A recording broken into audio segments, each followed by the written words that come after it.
ये सब तेरा है चमेली। तू अब ऐश की जिंदगी गुजार सकती है, मगर ये सब तो हराम का है। जब तूने तौबा कर ली है तो फिर इसका क्या करेगी? नहीं, भूखे मरने से तो अच्छा है कि इसे ले लो। अल्लाह ने शायद मेरे लिए कुछ अच्छा सोचा हो। मैं भूखी नहीं मर सकती। ये सब अब मेरा है, इसमें से कुछ गरीबों को देना चाहिए।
मोतिया,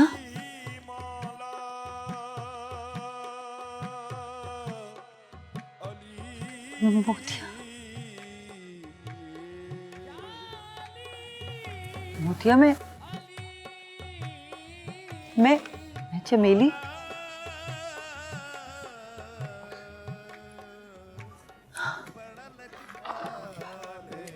मोतिया,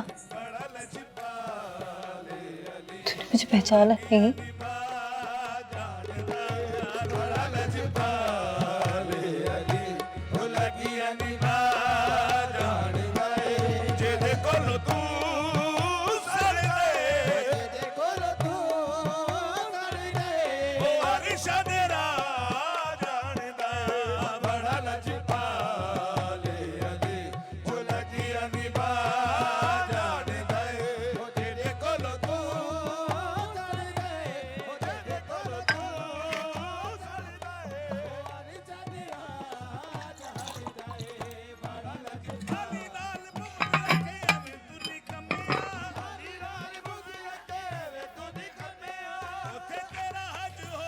ये ले, पानी पी,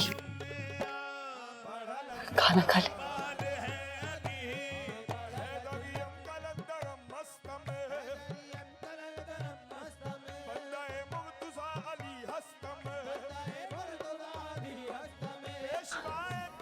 मैंने तुझे कहाँ कहाँ नहीं ढूंढा मोतिया।